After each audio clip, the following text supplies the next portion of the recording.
Hello. So today we're going to do an interview. My wife is going to interview me, and she doesn't want to be on camera today, but she will be in the future. So she's going to ask me just some basic questions, and yeah, let's roll. Okay. How you started in your journey of Scientology? How old were you and what year? I remember buying the book in October 1995, Dianetics, and it was from a stress test. It was in the mall in the town I grew up. And the girl was charming, you know. She was Asian. And I was always in a deep thought mindset. I was always thinking deep. So when she asked me about the stress test, when I held the cans, she asked me, what troubles you the most in the world, or something like that. No, what troubles you the most? And I said, you know, all this hate or all this pain in the world. And I was very sincere about it, you know. And long story short, she sold me the book. So I read maybe 2 chapters of it, and then I put it down. That's as far as I went on that. So what was your motivation to enroll? Oh yeah, so I was about 20 years old at the time as well, and I'm 48 now. So maybe a couple weeks or a few weeks after I bought the book, I got a letter, as we all know what that is. And the letter was very convincing for me. It said, really simply, "Hi Matt, would you like to be an auditor?" And I was like, ooh, what's that? It's very mysterious to me. And I was under a lot of internal and a little bit of external pressure to find a career. And to be honest, my gullible self was kind of hooked with that question, and I liked to do things differently. I thought, like, wow, healing or something dealing with spirituality, or I thought that would be cool. And I was like, wow, if I can counsel people, that'd be great. That's good. So what are you thinking in your mind what Scientology was when they invite you to live there? Oh yeah, this is kind of funny. I thought I was going to an actual, like, church. Like a monk? Yeah, like, I pictured, like, people washing clothes by hand and shit. Yeah, like humble. Yeah, I really did. It's far from and that. I was all for it. I was like, wow, I'm all for, like, joining a really humble church. That's just who I am, you know? But, yeah. You know, when I got there, it was a different story. And what they offer you to make it interesting to you? What they offer you? Well, we talk about the opportunity. I don't know how I even stayed there, because there was like a few seriously glaring things that were like, what? Disturbing. But I still stayed. But we do talk about the fact that it interesting you because you see yourself having a career there, like they're helping you. Well, I got there and I did the communication course. That's how they got me. Okay. And that was fucking weird. But then I was leaving one day, and one staff member, she was over HCO, she was, I think, the HES, and she was like, hey, you, as I was walking out. And I had my trench coat on, and I was all, I don't know, dark and gloomy, whatever. And she looks at me, and she's like, hey, you'd make a good staff member. It make you feel validated. Yeah, extremely. Be careful of that to any new people going in, if you ever do. If you are in, be careful of the love bombing. You know, they admire you in the wrong way. They admire you synthetically. And anyway. How many months or a year passed when you decided for the first time to quit Scientology or take a break? So I was on staff 3 different times. My first My first time was, I think, lasted about a year. So you were there a year and then you say... Yeah, I had to because the money. I was a wreck. I made maybe $50 a week. Like slavery? Yeah, maybe. And it's usually in the 30s or in the teens. And it was like, wow. And I was living in a rent-controlled space. Talking about where I lived in Boston, it was phenomenal, the scenery itself, but that's a different story. But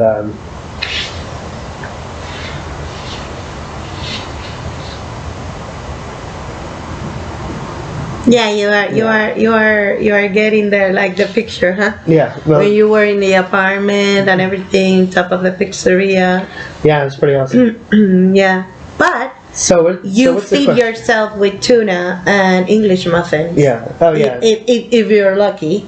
That's right. And I love the tuna with English muffins. And of course. And ramen and instant coffee. And I smoked. Probably a pack to 2 packs a day. That was my medicine. For your anxiety. Yep. You had to smoke if you're on staff. Everyone did.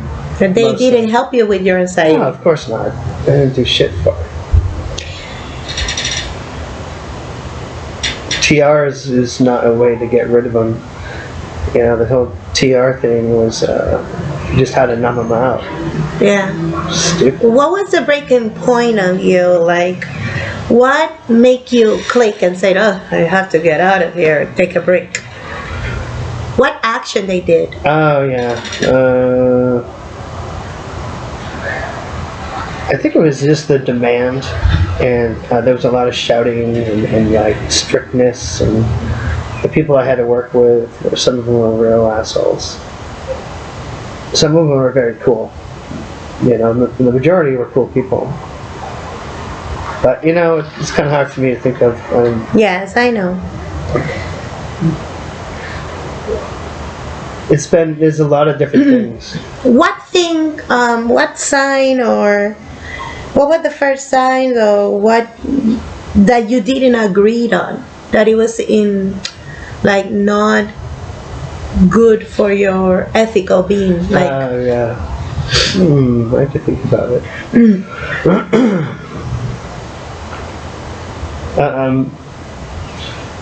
Oh yeah, I remember.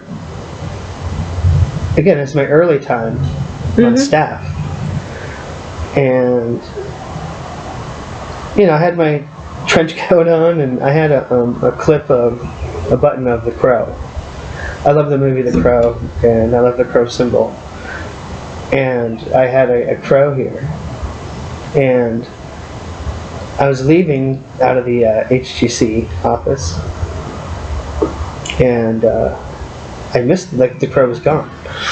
So I was kind of not freaking out, but I was like, hey, I want to find it. And a staff member there, who was one of my seniors, was like, oh, what's the matter? You gonna cry or something like that? They humiliate you. Yeah, humiliation. They didn't validate your feelings. Yeah, exactly. It was more insulting. Instead of like shame you. Yeah. To think of where I was and then to see these kind of people behave this way, it was really like taken aback. But I stayed. Yes. You believe in it. Yeah, I did. So what they make you do that make you really uncomfortable? I know there are many things, but can you point one or two that make you feel really uncomfortable? Yeah, let's go, instead of so early, I'll go more later. When the basics came out, all of us Scientologists had nightmares with that shit from the top down. But I remember the all hands we had to do, and there was one all hands to sell books, to go out in the field with a crew of like 3 people, 4 people in a car, and we went to people's houses at like 11 at night, 11:30, waited there until they got home, knocked on the door 20 times, and when like we did contact them, it was just so invasive and so disgusting, and we're begging them for money or demanding that they give us money to be on purpose. And we were trained and brainwashed in such a way of like, the fact that they didn't do it made you think bad of them. You were like, they're just wogs, or they're just, off purpose. And you're trying so hard because you're on the right side. And, yeah, that was pretty uncomfortable, man. That was definitely a point when I was like, this is going too far. Like the lady when she was pleading you that she didn't have any money? Oh, yeah. Yeah, she didn't, but I think she ended up buying... You were in the middle of the night, right? Yeah, I didn't think she ended up getting the basic books just to get us out of there.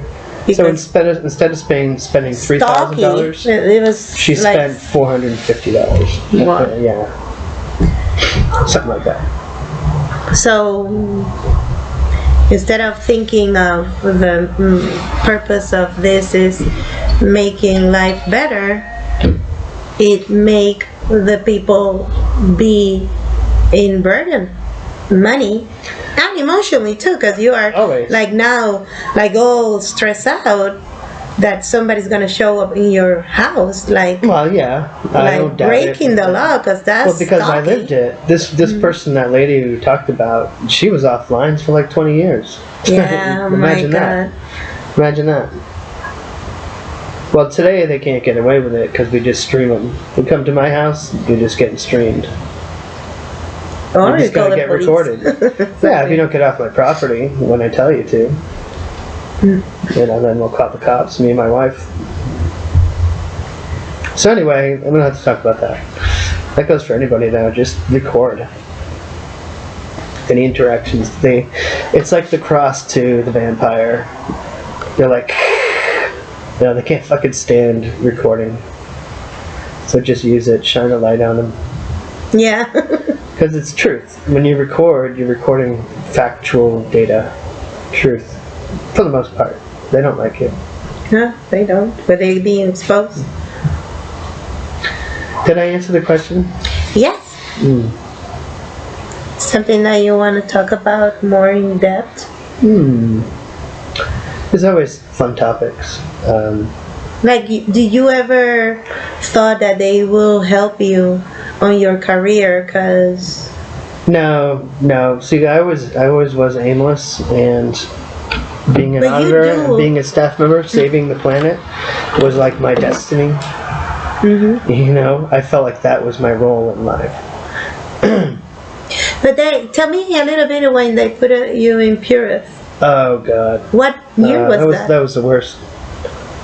I was the Purify seed from God, I don't even know.